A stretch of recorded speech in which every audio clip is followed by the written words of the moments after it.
Le pays va mal. Le pays va mal.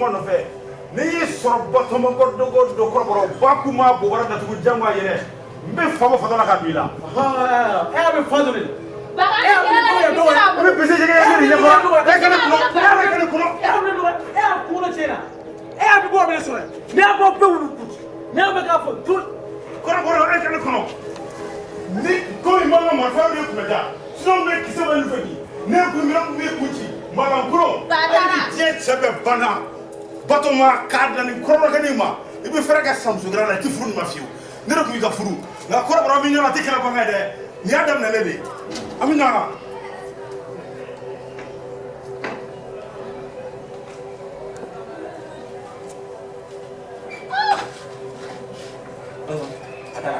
a taara e bɛ ne ɲininka o la ne kun tɛ kɔrɔbɔrɔ sen min fɛ e de ma taa minɛ kɔrɔbɔrɔ bolo ko ne ko tɛ ha mais e kɔrɔbɔrɔ ni ba y'aw sɔrɔ n'aw fila ma sa e k'a fɔ ne ma e t'a ka nɔgɔ kɔrɔbɔrɔ bɛ kɔfɛ kare kɔnɔ dɛ mais e de bɛ luwanse la ba fɛ yen nɔ n'a mɛ faga e k'a fɔ ne ma tu ko n b'a fɔ ba ye fɔlɔ tɛ a I jɔnya I b'i ka ko la n'i tora la a bɛɛ de bɛ ɲɔgɔn da fɛ ba kɛ e sɔrɔ dɔrɔn ka d'a ma I ka samara siɲɛ wɛrɛ n'i y'a ye I bɛ samara ɲini o y'a sɔrɔ I bɛ ɲini la ni ba mɛ faga e k'a fɔ ne ma tu cɛ kunkolo mɛ ne kun t'o kalama a kunkolo ma e de ma taa fɛn minɛ a bolo yan e ya tereke ɲagami bɛ faga mais n'i b'i ka tereke ɲagami na ne sen bɔ la dɛ ne sen bɔ la kabini kelen mais ba kɔni ba b'e t'a ban ni ba bɔra a kalama don o don ko nin ko in bɛɛ ye de nɔ ye I b'a dɔn ko min bɛ se cɛ bɔ da la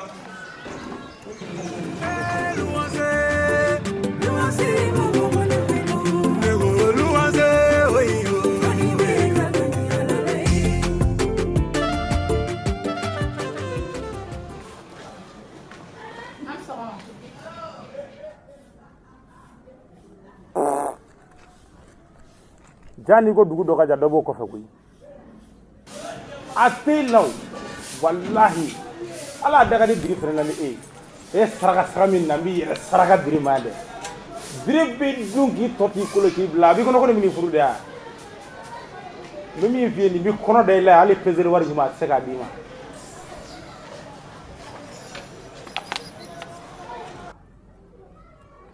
kɔnɔ mun de kɛlen olu de bɛ pan ɲɔgɔn fɛ o a bɛ taa maa suguya kelenw ye wa malankolon tugulen malankolon kɔ maa bɛ ɲininkali yɛrɛ ko la I bɛ n'i jɔ ne ma ko ne ni sɔgɔma o ye ni su de ye n kana foyi fɛ nin kɔ dɛ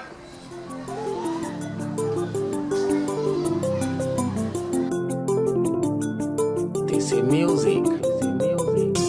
Dieu désolé, Bekatani noé. E bɛ ka minɛ téléphone na tan. Cɛ n bɛ ka affaire dɔ tan dɛ.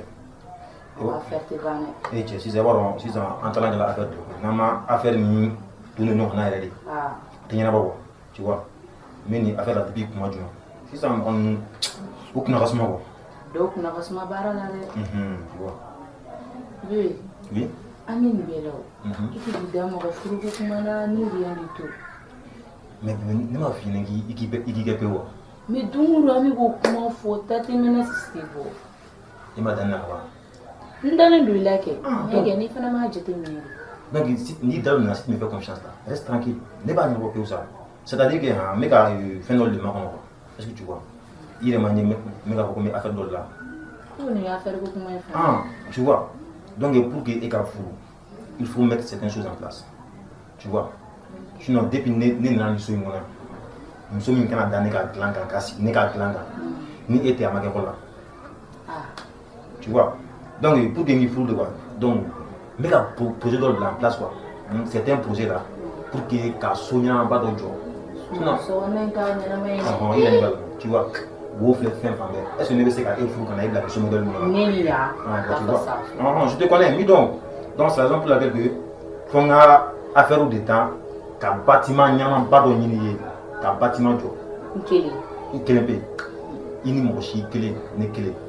Tu vois, un bon bâtiment et tapis n'y a pas de écran plat n'y a pas d'eau. La décoration n'y a pas quoi. Qu'est-ce qu'il faut tenir mon Hey. Comment dire donc à toi il gêne. Ah, tu vois. Donc mets le projet en place. Tu vois. Tu mérites d'être à l'aise. Mais tout le projet la calère et Juno comme il m'a dit qu'on m'appelle on notre téléphone. Tu vois, tu mérites une belle maison. Une belle femme, une belle maison. Tu vois. Sinon t'inquiète. Tu seras ma femme. Alors Amina, Nico Gaina, on va se reposer, non? On est fatigué. Ok, ça c'est mon bébé. Ah, ouais. Et je vais me lever. Oh, voilà, tu pousses un peu. Oh, mon bébé. Il va me tuer. This is music. Soe, Bekatane noe, Kanuke wasokoe, Kaburu de yalae.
Nam. Aye, me zikru la. Ah, boleh ma fere nga. Ah, dewi dugu jara. Kono kono shi ne kele men dara kay fulo sake. Oh.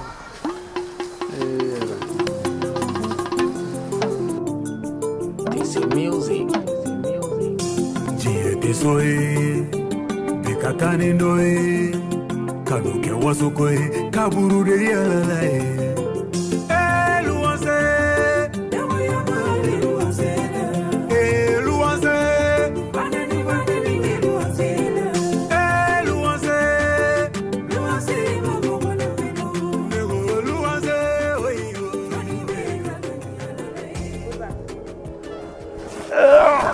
Alhamdulillahi Rabbil Alamin.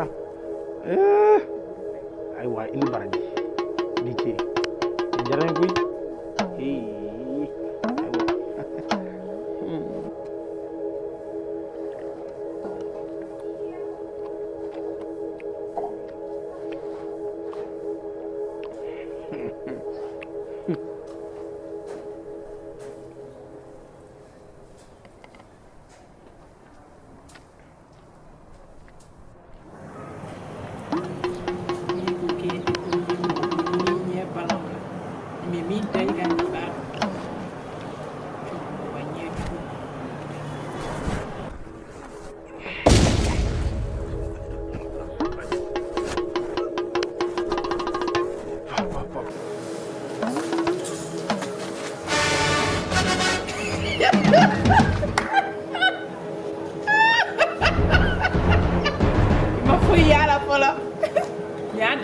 Damned.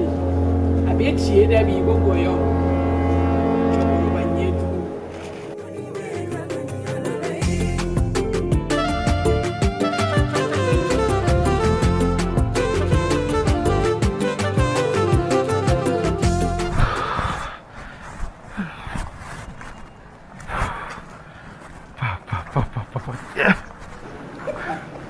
bɛna faga koyi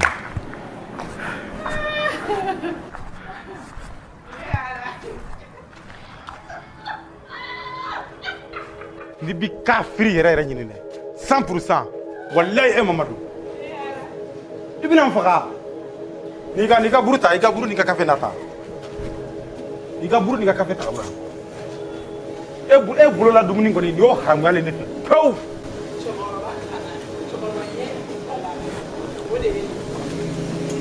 ni ka buru ta ka bɔ yan nɔ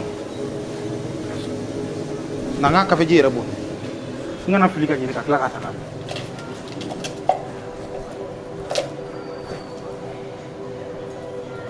i bɛna n cɛkɔrɔbatɔ faga ni n mana tila n na sisan dun n b'o lakale cogo di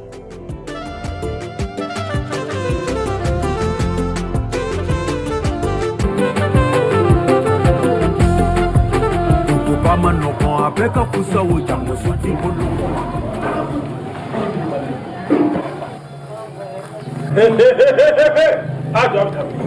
Abtami. Na Fatima ni frère joint. Bolwa mbe. Mbe bolwa. Ene ni korwa keni bina minne bia ni te mala ngolo kisekele. Adamanya ni tefu. Na fe mo ko be na munyini ya. O kuma ni tele ke sisuire. Uta wa fra kalula. Dahila Muhammad Rasulullah. E wa ma fo ko o de peuple pour ni basake ga ko wasila. No eni ala chen na Fatima. Ni ne classe. Ade classe. Ni ne ka no so so gere na la Wallahi ye kuma be fo ka ba. Parce que ni kamane wo ba fula al classe. Ezi. Kana mbla kuma na de. Ko ngora ngati. Wa me mi fieke. Ne ka ya loisir de be loisir de la ne ka so. Yante chambre de passer, yante barrière. Y a kuma fa moi. O chambre de passer o barwa ne ba saba kalula de wa me do pie. E ke so sara ne kene mi ngako. Wa biko fe. Biko fe na loisir wala tishi la. Ha o be tu moni. Ibe so sara ordre. Bye bye. Ne ko na Fatima be sabari la wa plein. Ta fon sakma te menangale. This is music. Jie tesoe, bekatani noe, kanuke wasokoe, kaburu de yalalae.